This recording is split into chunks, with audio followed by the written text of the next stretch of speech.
Antarctica, Operation High Jump sent packing in 1947. This is the fifth installment of our series about the curious events that led to the military colonization of our most southern continent, Antarctica. In the previous episode of A Bee in Eden, we talked about a crazy story of a secret rescue operation carried out by a British special ops team between October and December of 1945 in Antarctica. To this day, an alleged survivor of this operation has insisted that British intelligence had uncovered a fully functioning Nazi military base operating within the ice-covered caverns on the northern edge of this land.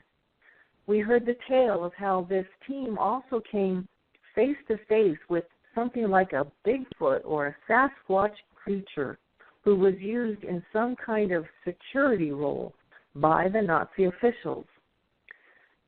Today we will dive into the next invasion of Antarctica, but this one was comprised of a fully loaded American team of 4,700 men and 13 ships sent under the oversight of the Secretary of the Navy, James Forrestal, and again organized by that famous polar explorer, Admiral Richard Byrd.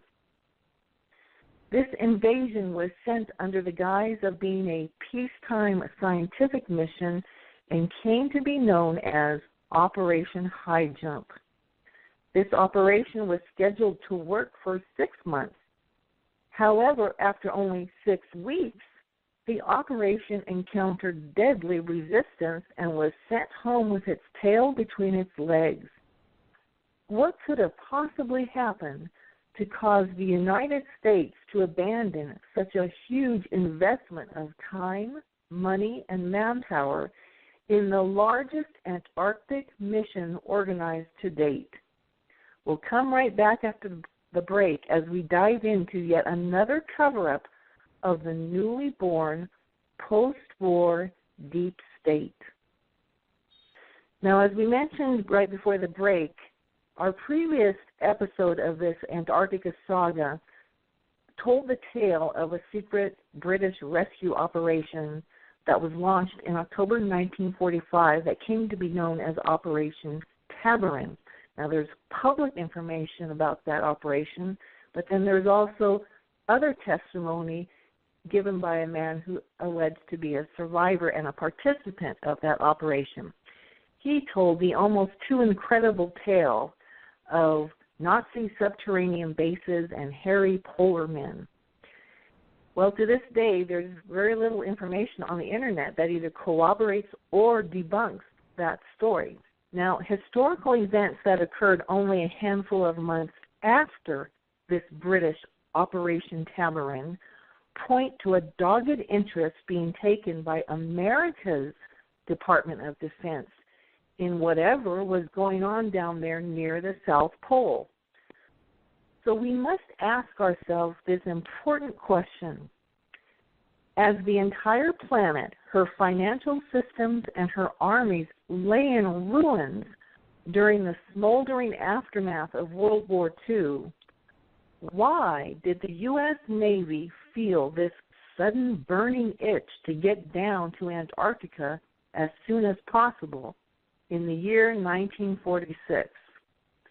What I mean is, we were all told that Hitler's Nazi party had been defeated. The Russians were just beginning to rebuild their defenses, and even then it would be decades before their Navy would be able to technically challenge the maritime authority of the United States.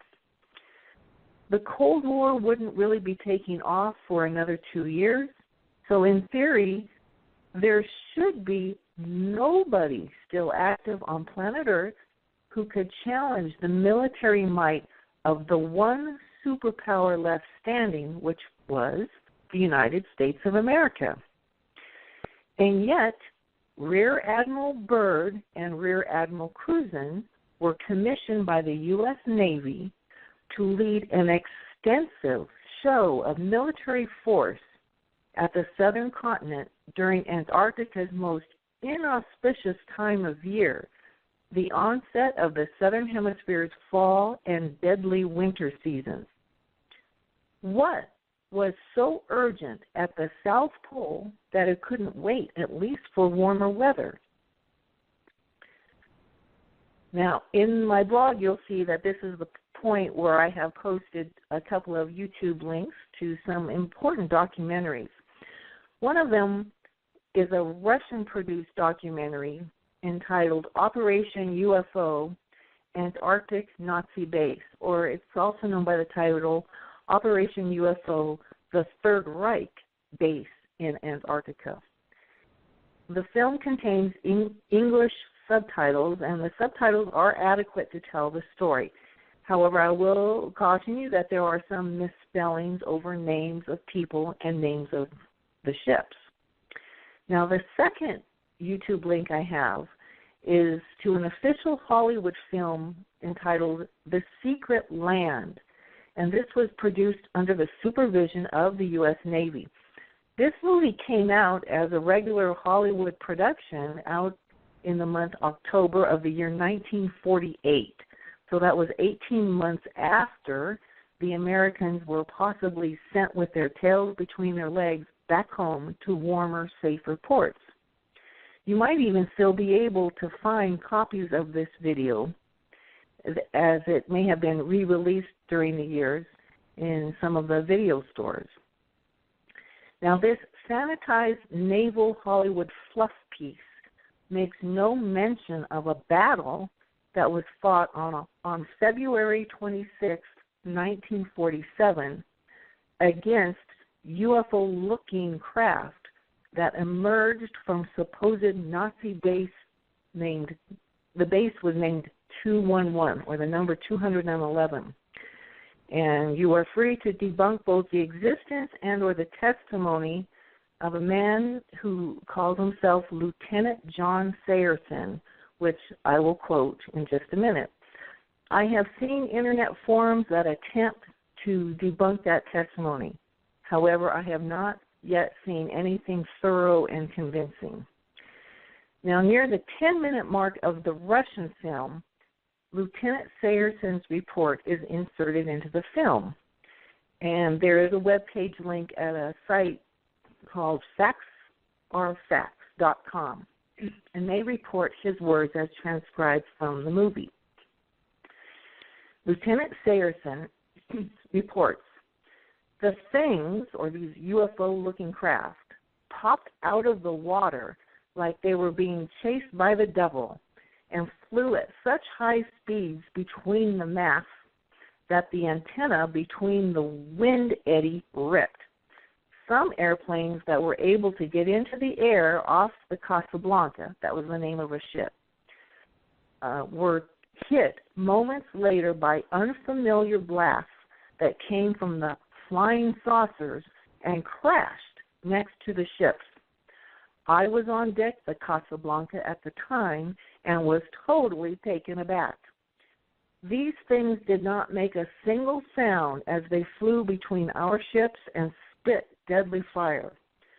Suddenly, the torpedo boat destroyer Maddox, the name of this ship is either misspelled or its record has been erased, which I will get into. Anyway, this destroyer named Maddox, which was about 10 cable lengths or about 2 miles away from us, went up in flames and began to sink. Rescue boats from other ships were sent despite the danger. And here he concludes, the nightmare lasted about 20 minutes. When the flying saucers dove again under the water, we began to count our losses. They were appalling. Now, supposedly, Operation High Jump then aborted its mission and her crew headed home. Rear Admiral Byrd gave an interview to Chile's El Mercurio newspaper only 1 week after this supposed battle. His shocking statements must have made Secretary Forrestal cringe back under his desk in Washington, D.C. Now, let's take another little break here, and when we come back, I'm going to read to you what Admiral Byrd's statements were that he made to this Chilean newspaper, which has been widely reprinted, and I have a copy of the reprint of this article in the companion blog to this show. But let's take our break here, and then we'll discuss in Admiral Byrd's own words, what he was afraid of when this supposed battle of February 1947 happened over the skies of Antarctica. And these are the comments that he made, which I have quoted in the companion blog to this show. Admiral Richard E. Byrd warned today that the United States should adopt measures of protection against the possibility of an invasion of the country by hostile planes coming from the polar regions. The Admiral explained that he was not trying to scare anyone, but the cruel reality is that in case of a new war, the United States could be attacked by planes flying over one or both poles. The fantastic speed with which the world is shrinking, recalled the Admiral, is one of the most important lessons learned during his recent Antarctic exploration. I have to warn my compatriots that the time has ended when we were able to take refuge in our isolation and rely on the certainty that the distances, the oceans, and the poles were a guarantee of safety. And that's the end of that quote. Now let those words sink in, because it's just almost too incredible to believe. What he says is that he learned that there are planes that were able to attack even the United States, and that he learned this while he was in Antarctica. Now, he doesn't mention the Germans or he doesn't mention the Nazis, but we have to ask ourselves, well, if not them, then who was he talking about? And even a few months later, Admiral Byrd was later interviewed on American television, and there's a copy of this episode also linked in the blog. And this was an interview given on a show called Chronoscope that was sponsored by Longines, the jewelry company. And you can tell in his interview that he was probably directed by Secretary of Defense James Forrestal to sanitize his words and soften the tone of what he just said, because you certainly didn't want to get a whole nation of Americans in an uproar over the idea that perhaps the Nazi Party was not quite as defeated as we had been told. Now, I want to go back to some of the points that were made in that Russian documentary film, because that Lieutenant Sayerson referred to the destruction of a ship named the USS Maddox, or it might possibly be named Murdoch. Sometimes with Russian films, they don't transliterate the English words or names the way we would. Now, in the official Navy record, there is no mention of this ship, either Maddox or Murdoch. In fact, there are quite a few ships that have supposedly disappeared or whose records have been erased. Now, Steve Quayle, who has himself become a published author of Antarctica Mysteries, makes this comment on his Operation High Jump webpage, which I have linked in my blog, that focuses on another missing ship record. And I mention this so that you know that it's not a surprise if you encounter names of naval ships that have been completely erased from the U.S. Navy's record. Here's what Steve Quayle wrote. But here's where the story gets interesting. The USS Pine Island was struck from the Naval Register on an unknown date. Her title was transferred to the Maritime Administration for layup in the National Defense Reserve Fleet on an unknown date, and the ship's final disposition is also unknown.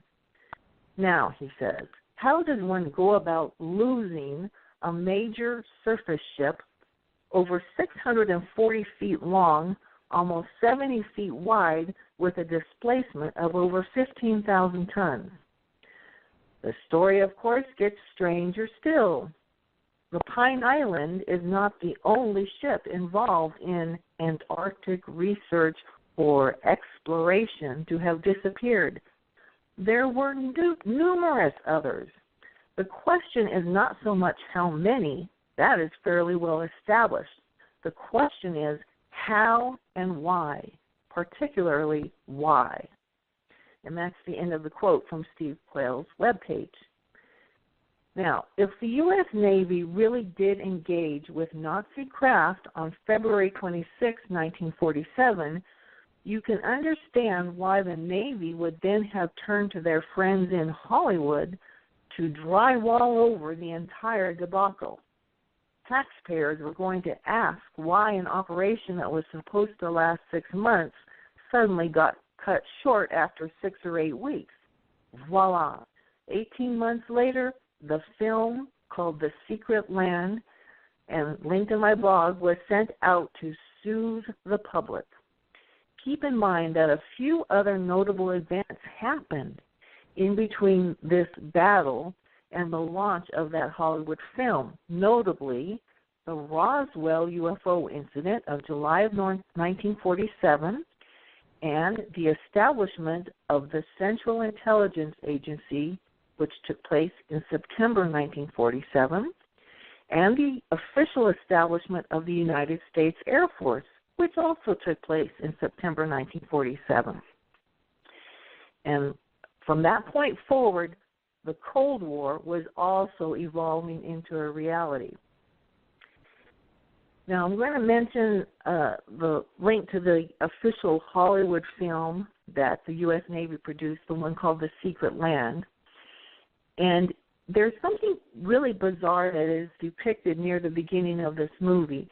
One of the eyebrow-raising traditions in many nations' navies is the bizarre ritual that takes place on board a ship when the crew crosses the line. That is, when it crosses the equator during a voyage. And those of you who may have traveled on a passenger cruise ship, I have heard that some cruise lines also commemorate the crossing of the equator with some sort of party or some sort of silly ritual. Now, this tradition of crossing the line is something I believe I first heard about in a British TV film called Chasing Shackleton, or it might have possibly been the film called Longitude. Both productions are worthy of your time if you're getting hopelessly obsessed with this polar topic, as I seem to be. And you can probably find those movies on either Netflix or Amazon Video or Google Video. And I'll mention the titles again. Chasing Shackleton, or another movie is simply called Longitude. Now, in that Hollywood film, Secret Land, near the beginning of the documentary, there is actual video footage of the ritual that the sailors participated in as the American ships in Operation High Jump were headed towards the South Pole, towards Antarctica. I have a Wikipedia page that relates the history of this tradition. It should not surprise us that there would be a mythical tradition that has been handed down from Phoenicians to Babylonians to Greeks to Europeans as yet another memory of a prehistorical antediluvian civilization. And here's the quote from the Wikipedia page. After crossing the line, or that is crossing the equator, the Polywogs received subpoenas to appear before King Neptune and his court, usually including his first assistant, Davy Jones, and Her Highness Tridy, and often various dignitaries, who were all represented by the highest ranking seamen who officiate at the ceremony, which is often preceded by a beauty contest of men dressing up as women, each department of the ship being required to introduce one contestant in swimsuit drag. Afterwards, some wogs may be interrogated by King Neptune and his entourage, and the use of a truth serum, sometimes something gross like hot sauce and aftershave, and whole uncooked eggs put in the mouth. During the ceremony, the polywogs undergo a number of increasingly embarrassing ordeals, like wearing your clothing inside out and backwards, crawling on hands and knees on non-skid coated decks, being swatted with short lengths of fire hose, being locked in stocks and pillories and pelted with mushy fruit, being locked in a water coffin of salt water and bright green sea dye or fluorescent sodium salt, crawling through chutes or large tubs of rotting garbage, kissing the royal baby's belly coated with axle grease, hair chopping, and other things. All of this being done largely for the entertainment of the other group on board called the Shellbacks.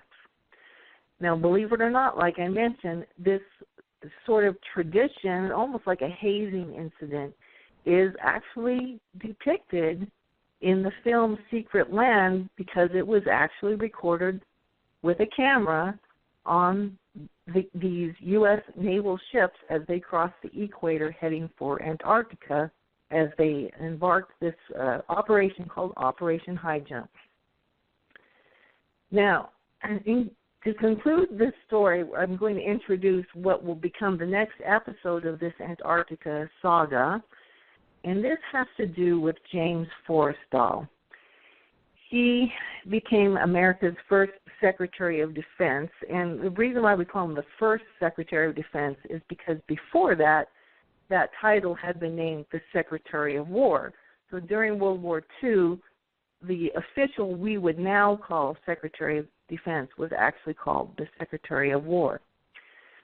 Well, as if all of the above governmental cover-ups, conspiracies, obfuscations, and red herrings are not enough, another tragedy occurred less than a year after this movie, The Secret Land, was shown in theaters.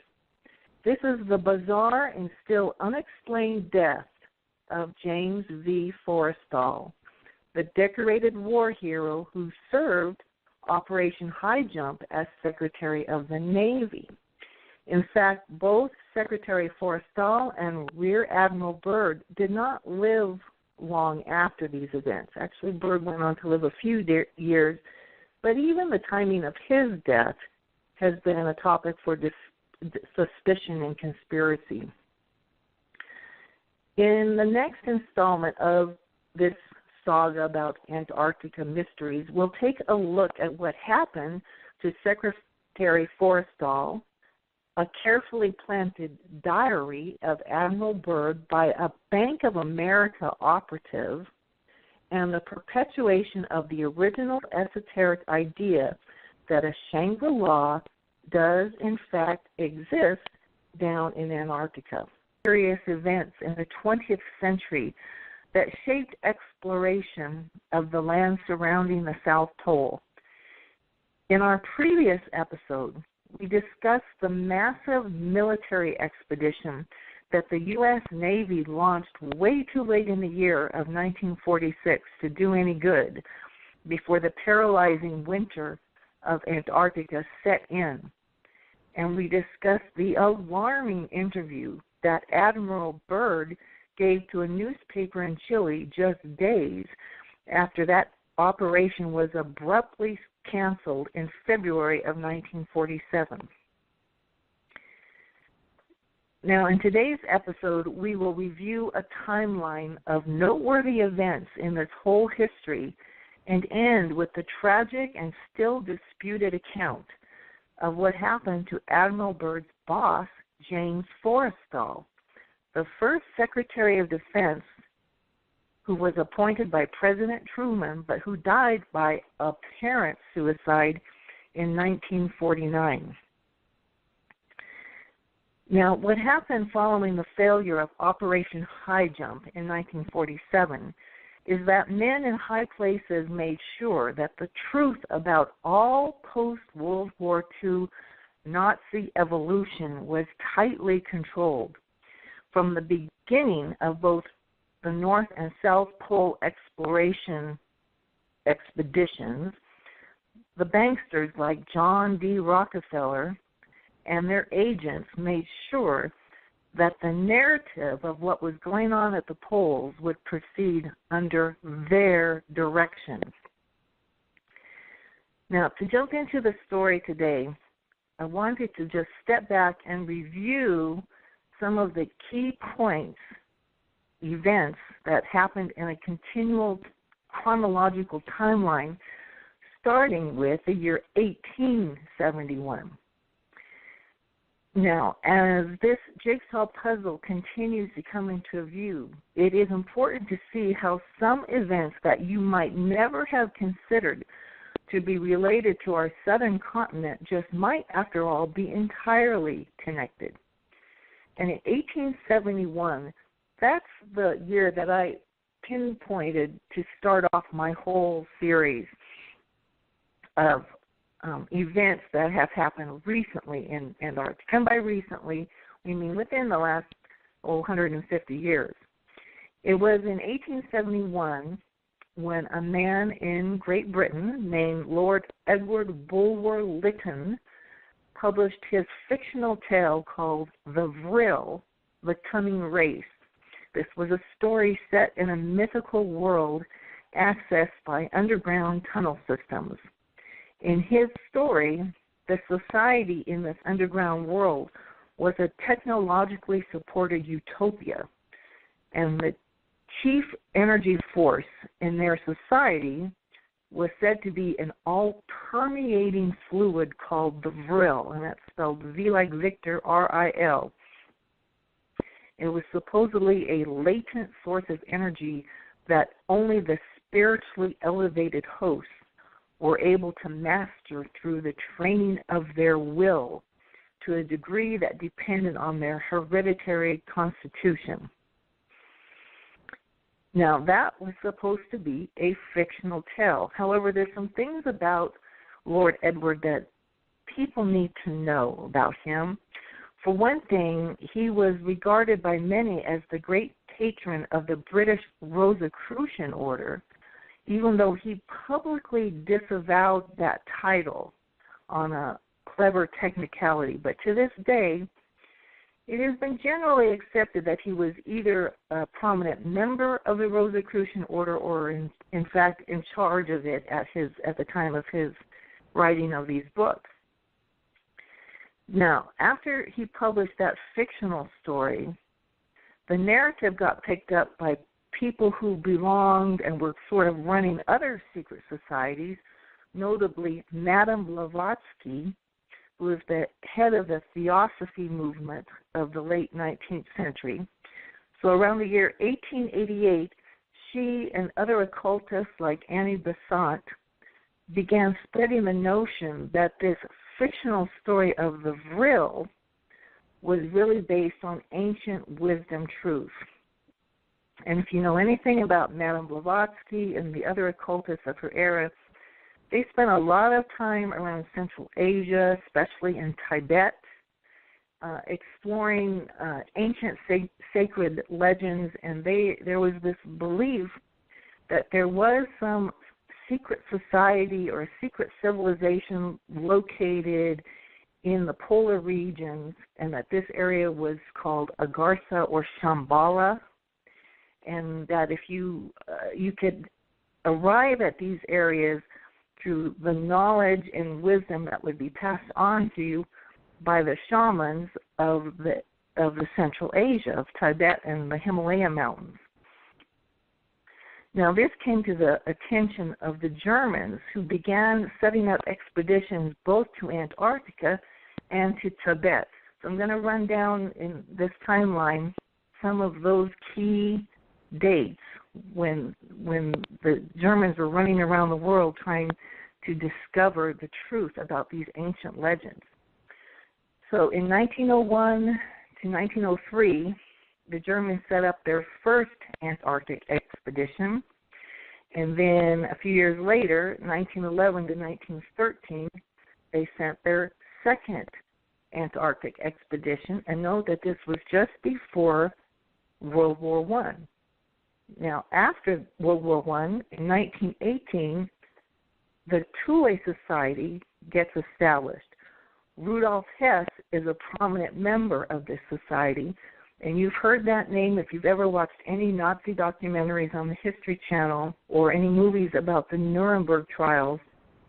Rudolf Hess is a prominent figure. Now, he maintains close association with Madame Blavatsky and her Theosophy movement. Now, jump forward to the years 1924 to 1928. Here's a man whose name you may not ever have heard of. His name was Nicholas Roerich. He was a Russian mystic who was also heavily interested in the ancient legends of Tibet. But what you don't know is that he is the man who would inspire the occult symbols that are now sitting on the back of the American $1 bill. That was something that got designed into the American money in the year 1935, a few years following the Great Wall Street crash and the Depression of 1929. But Nicholas Roerich was also leading a search for this mystical land of Shambhala in Tibet. Now, in 1926, here comes our first public Rockefeller connection. It was the Rockefeller family that financed Richard Byrd's first flight over the North Pole in 1926. And then here comes 1928 when Richard Byrd begins his first expedition to the South Pole, to Antarctica. And his ship, coincidentally enough, has a connection to the Titanic tragedy. If I remember correctly, one of the ships that served as a rescue ship in the Titanic tragedy later got repurposed and rechristened and became part of Richard Byrd's fleet of ships that went down in this 1928 expedition to Antarctica, which is just a curious little odd coincidence. Now, jump forward to 1929.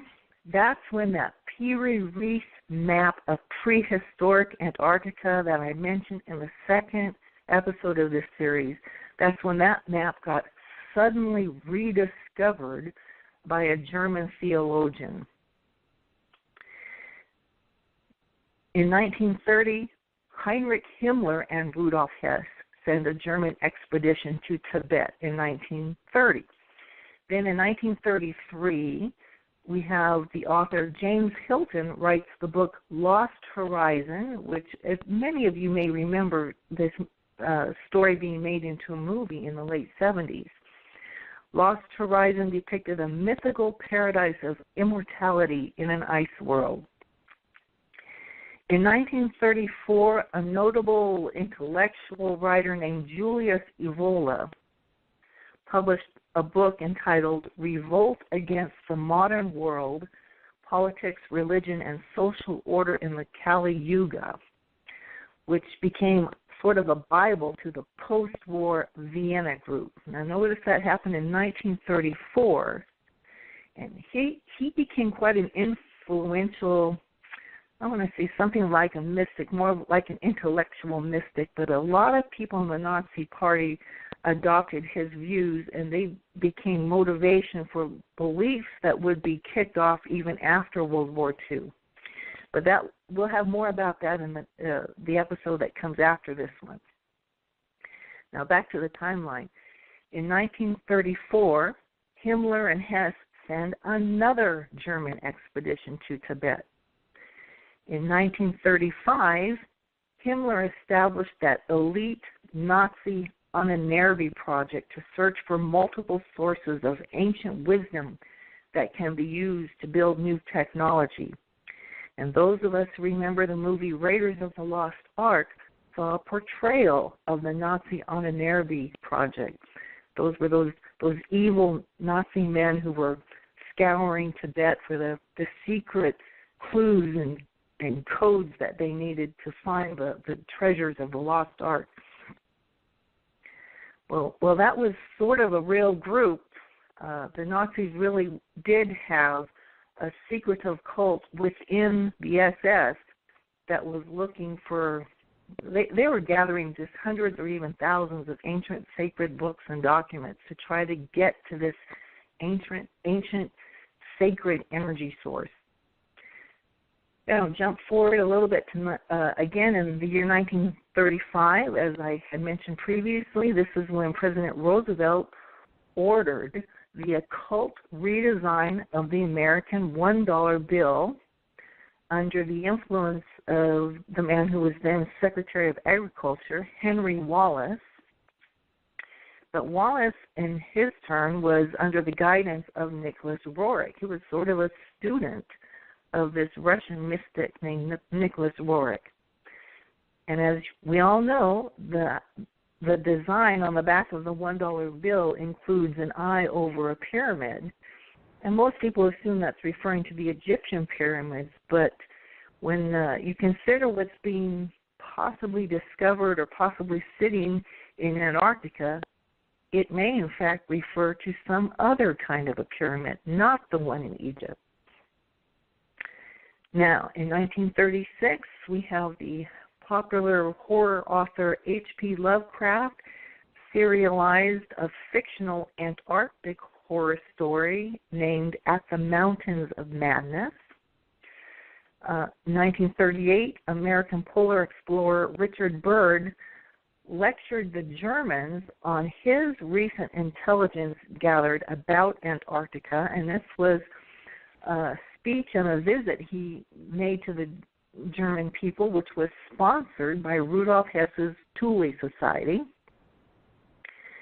And that was 1938, so that was before World War II had started, really just months before. In 1938, Himmler and Hess sent a third German expedition to Tibet.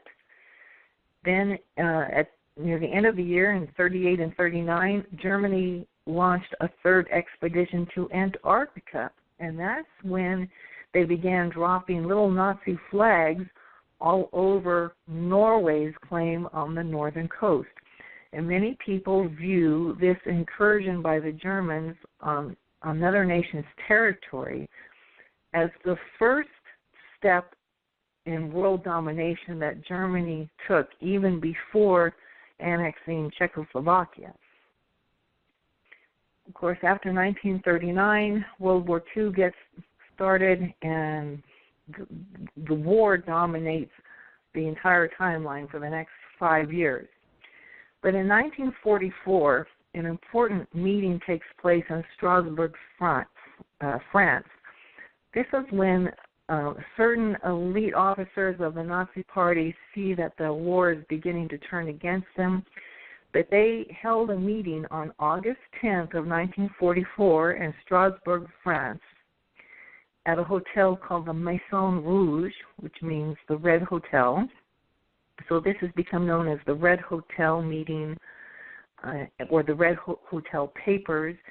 And we know that it was at this time that the elite officers of the Nazi Party set up their corporate escape plans. They had a meeting with several bankers and industrialists to make plans to sort of money launder the Nazis' great wealth into all kinds of corporations all across the world, which then became the basis of every big corporate structure you can think of, the big pharmaceuticals, the military-industrial complex, certainly the international banking cartel. All of this got set in stone at this meeting in 1944. All right, then comes along 1945, the end of the war. But what also happened are that the Nazi elites escaped from Berlin down to the southern hemisphere. The propaganda of Hitler's suicide begins spread and is handed to the Allies by the Secretary of the Navy, Karl Dönitz, who gets appointed as Chancellor of Germany just days before the end of the war. He made deals, we suppose, with the Allies to allow Nazi research and their financial empire to continue functioning. And we believe that that was really part of the whole deal that was made to bring an end to World War II. As long as the Allies allowed certain high-placed Nazi officers to continue their work, that they would agree to let the war come to an end. But also 1945 saw the British rescue operation known as Operation Tabarin in Antarctica. We had a previous show about that. And claims were made of a fully functional and militarized Nazi cavern base, and even the possibility of genetically engineered polar man or something like a Bigfoot was supposedly observed down at that base. Then comes 1946 and 1947. The disastrous Operation High Jump, which was the subject of our previous episode.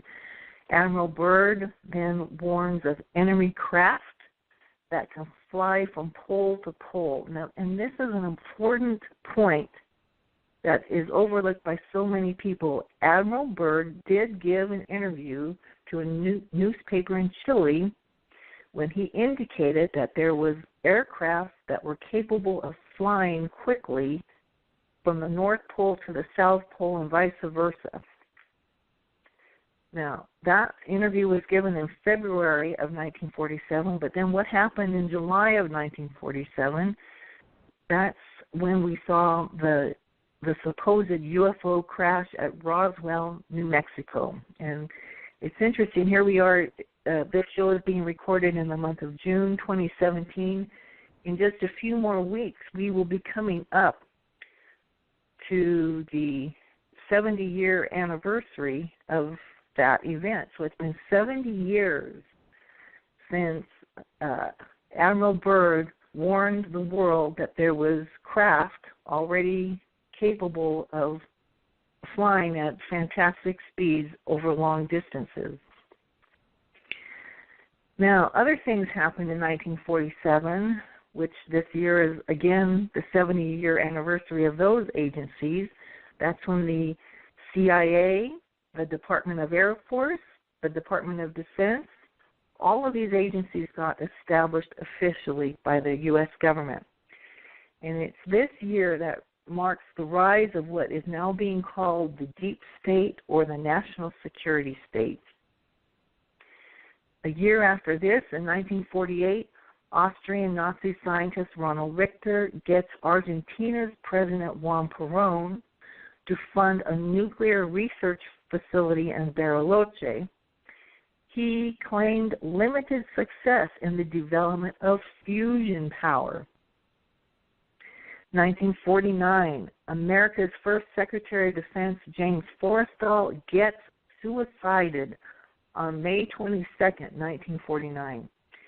He is the officer who had oversight of Operation High Jump when he was still Secretary of the Navy. Now, 1950, the Vienna Group continues to promote the Nazi Vril mythology. This club will later be succeeded by a group called the Causa Nostra. And this is going to become an important point in the next episode, that this idea of the Nazi Vril energy source did not die away with World War II. But instead of dying down, these people actually doubled down and increased the spread of their propaganda that this would be found and that there was a future coming race of people or human hybrids, or what we would call today transhumanism, the transhumanist movement that was going to make this these great technological advances possible. In 1957, Admiral Richard Byrd did die on March 11th. Supposedly he died in his sleep at his home in Boston.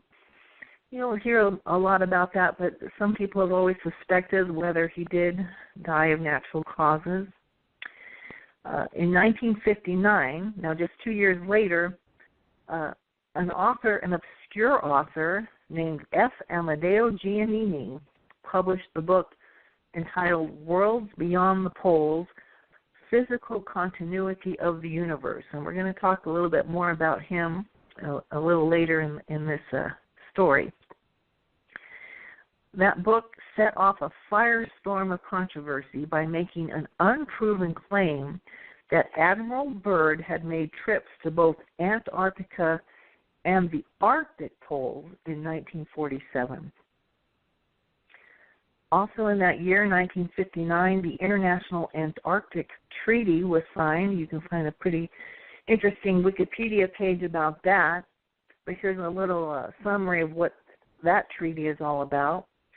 And I quote from Wikipedia here: the treaty, entering into force in 1961 and having 53 parties as of last year, sets aside Antarctica as a scientific preserve, establishes freedom of scientific investigation, and bans military activity on that continent. The treaty was the first arms control agreement established during the Cold War. The Antarctic Treaty Secretariat headquarters have been located, guess where? In Buenos Aires, Argentina, ever since September of 2004. Now that's kind of interesting. The continent of Antarctica is sort of like a neutral zone. I think of it as almost like the Switzerland of the Southern Hemisphere. Supposedly there can be no war launched there, and all nations supposedly have equal access to it. Now you can already imagine in your mind how a treaty like that would well enable covert research to be done, because nobody's really policing it. So then in 1961, the treaty that was signed in 1959 goes into effect. And then just 4 years later, in 1965, there's a huge UFO flap, or a lot of stories and accounts are getting reported about UFOs being sighted over Antarctica, Australia, and Argentina from June through September. And remember, those three countries are all located close to each other. When you're down in the lower latitudes of planet Earth, Antarctica, Australia, and Argentina are all very close neighbors of each other. So that's our timeline that covers the years from 1871 to 1965. So almost 100 years of deep interest in the Antarctica that has all been spurred on by well-placed books and propaganda who are advancing these ancient legends of secret energy forces and a race of people who have hereditary claim to all of this. Keep all of that in the back of your mind.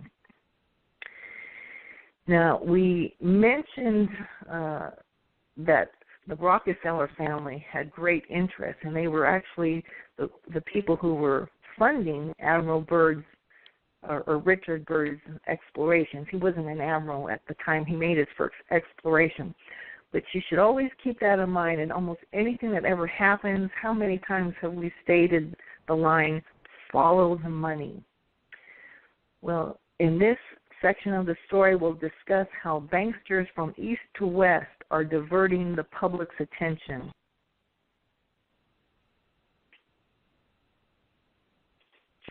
It's well known that Richard Byrd conducted many expeditions to both the North and South Poles, but what is not often mentioned is the name of his financial backer, which was John D. Rockefeller. And since this segment is coming to an end, we'll pick that up by talking about how it was that the Rockefeller was interested in Antarctica.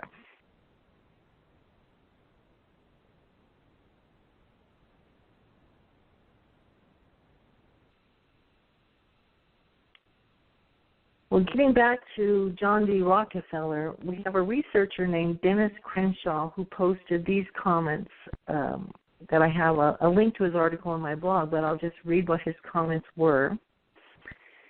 He said, in 1926, following orders from his mentor and lifetime financial backer, John D. Rockefeller, Byrd made his first and only exploration flight in the northern area and found enough proof of what he was looking for 80 miles from the North Pole to be able to turn back. He never made it to the non-existent North Geological Pole because he had no need to. What he needed to know, information regarding the measurement of the curvature of the planet, he found long before the non-existent point called the North Geographical Pole was reached. Because flying to the pole was the media spin for his activity, documents, which have since been proven wrong, were doctored in a disinformation campaign to report that Byrd flew to the North Pole. Now here's the point of what Richard Byrd's purpose was in flying to the North Pole in 1926. He reported in and had a debriefing session with Rockefeller and other members of the controller cartel. They decided to concentrate their efforts in the quest for the mysteries of the poles at the southern end of our globe for a couple of reasons. The northern area of our planet is the most populated, so therefore harder to hide movement and exploration up there. And down at the South Pole, there is a large landmass totally empty of permanent human occupation on which to build a permanent home base for operations. So this is why they decided to concentrate their activities at the South Pole.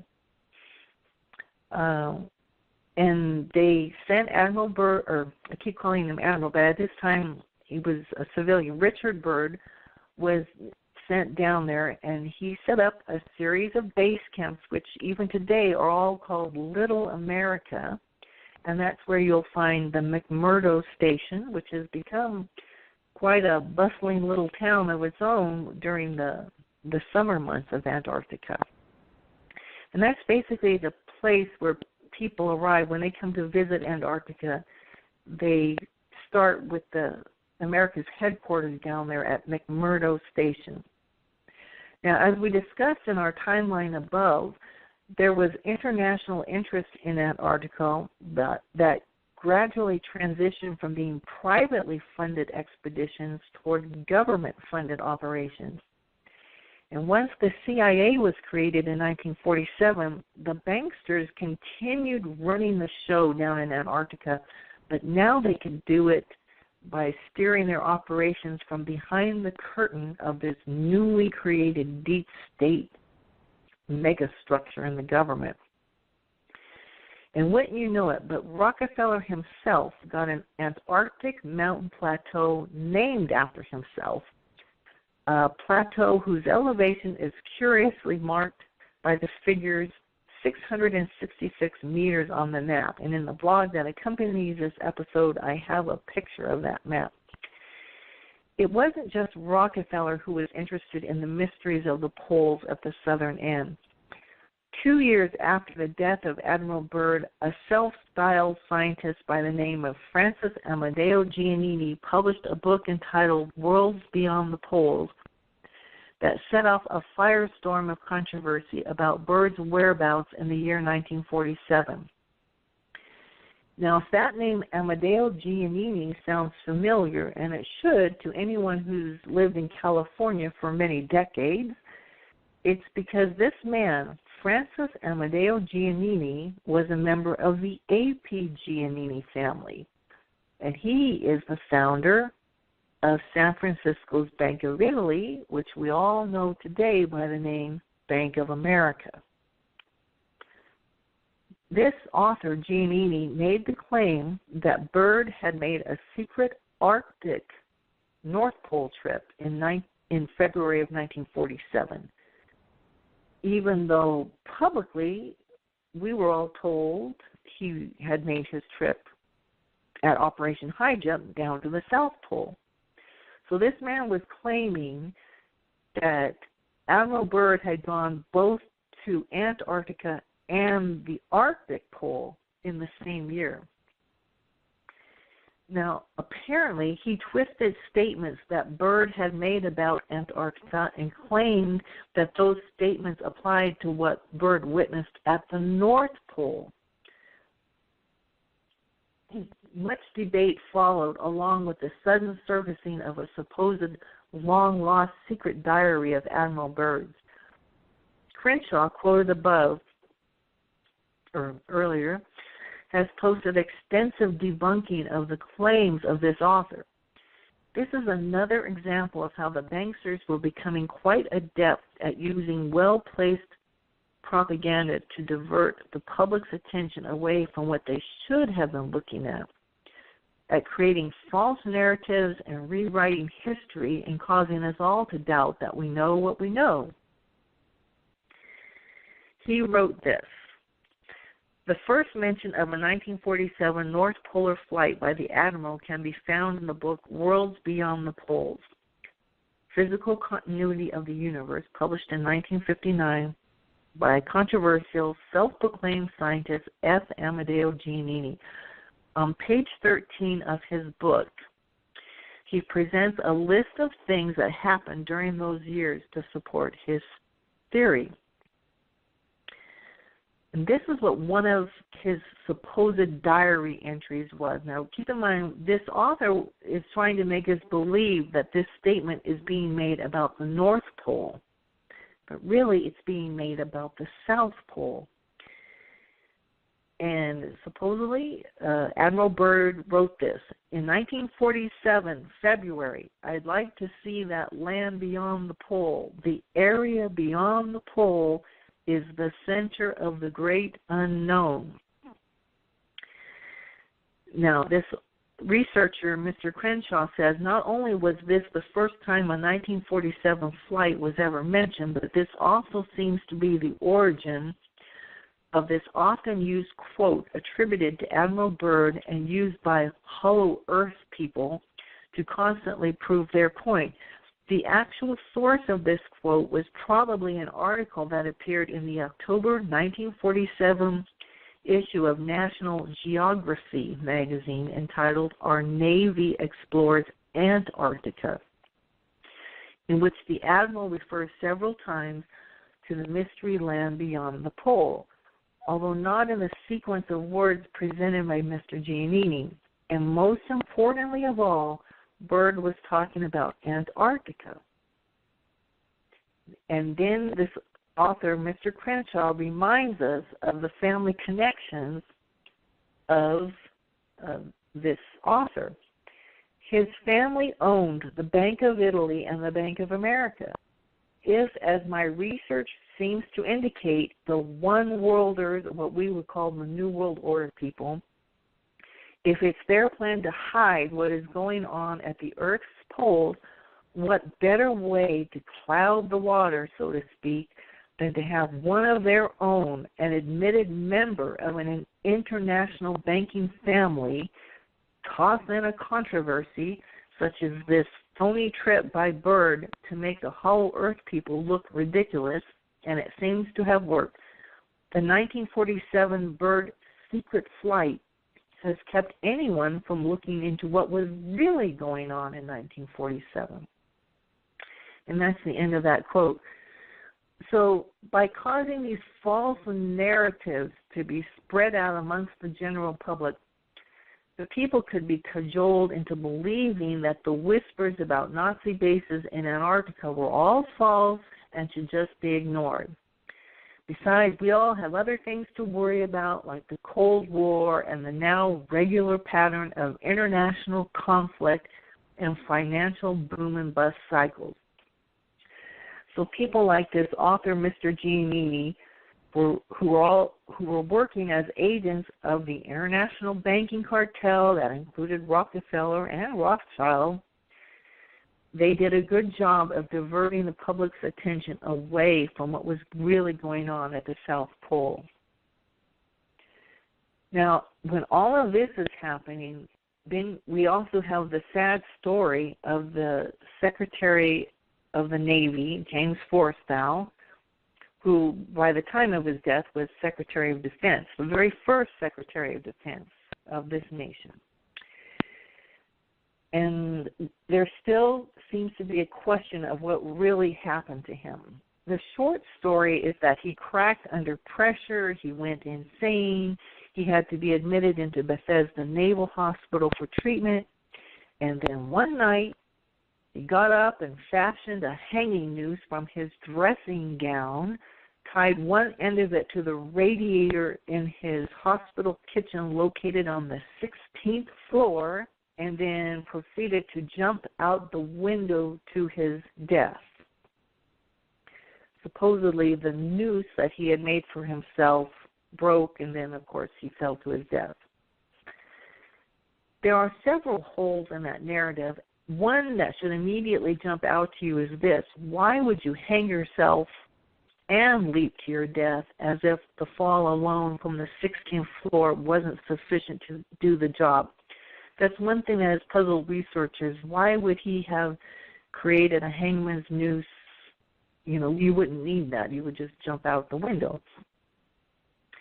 And then there are the dozen or so inconsistencies in the evidence, like how somebody forgot to mention the bits of broken glass on his pillowcase and the scratch marks on the exterior ledge, as if he was struggling to get back inside his room.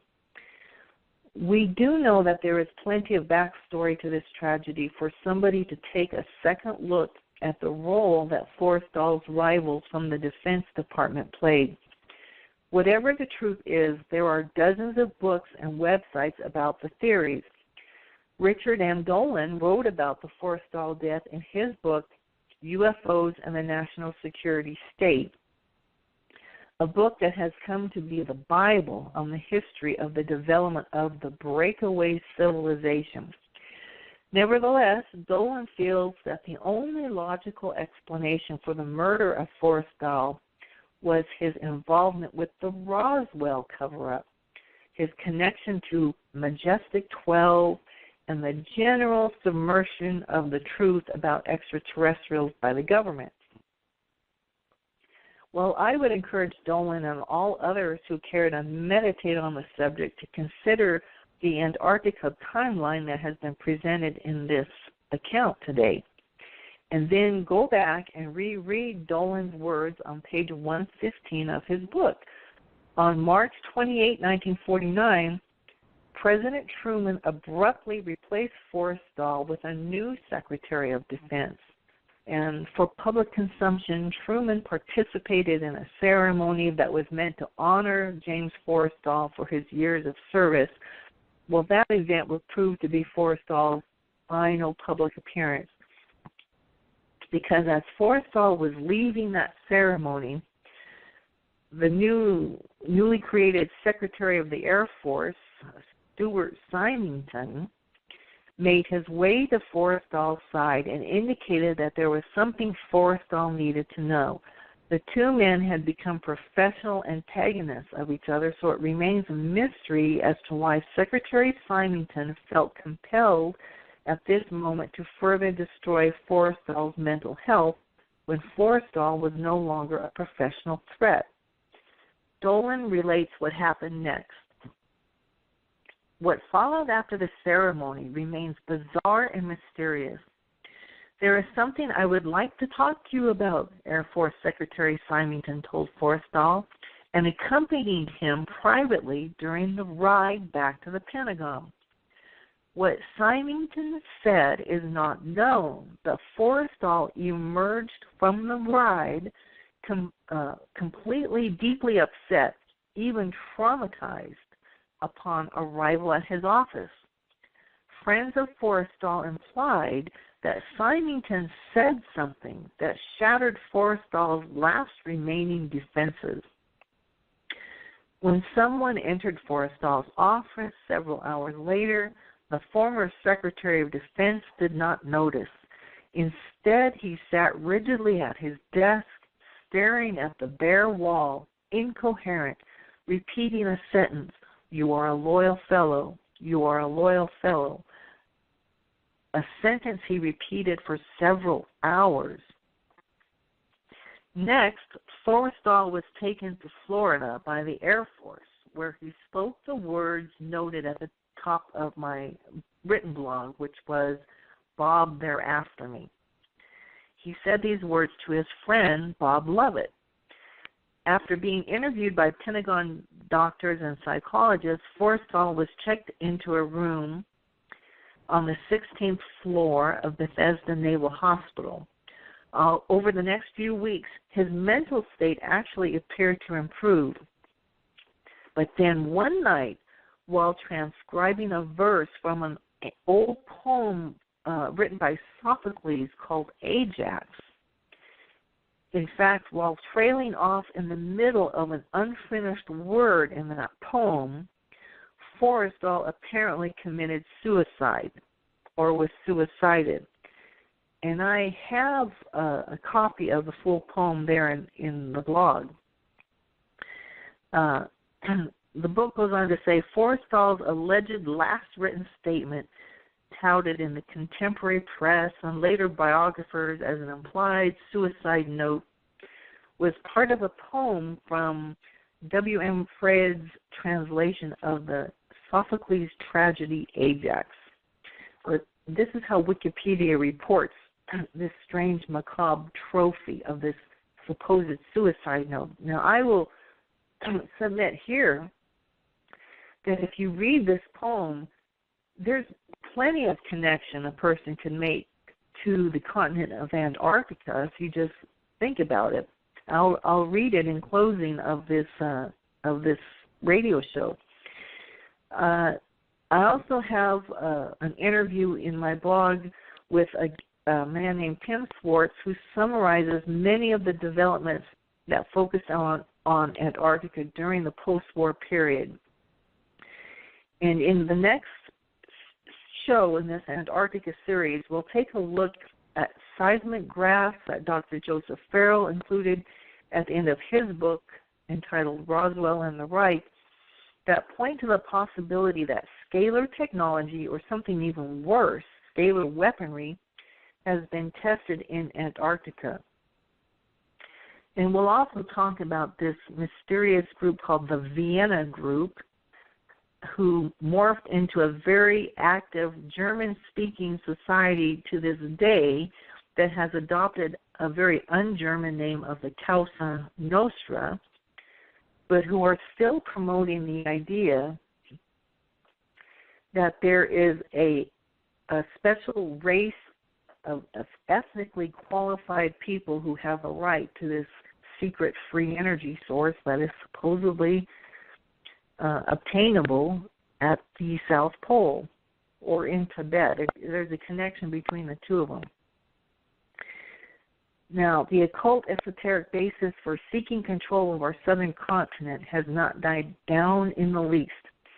And in closing, I'll just read this short poem, this poem Ajax, which is what Secretary of Defense James Forrestal was actually writing down, and he abruptly stopped in the middle of a certain word in this poem, and that was the last thing he ever wrote. And I will admit I do not know which word in this poem is the one that he stopped. I'm still trying to figure out that point. But the poem is about the island of Salamis, which, if you know anything from history, there was a battle fought between the Persians and the Greeks, and the Persians outnumbered the Greeks, but it was the Greeks who won the battle, which all of that in itself is a lot of possible code for whatever is going on in Antarctica, especially if you think of Antarctica as a very huge island. It's a continent, but on the map it does look like an island, and a lot of people think Antarctica may even be the ancient island of Atlantis. But here's the poem. Fair Salamis, the billows roar, wander around thee yet, and sailors gaze upon thy shore, firm in the ocean set.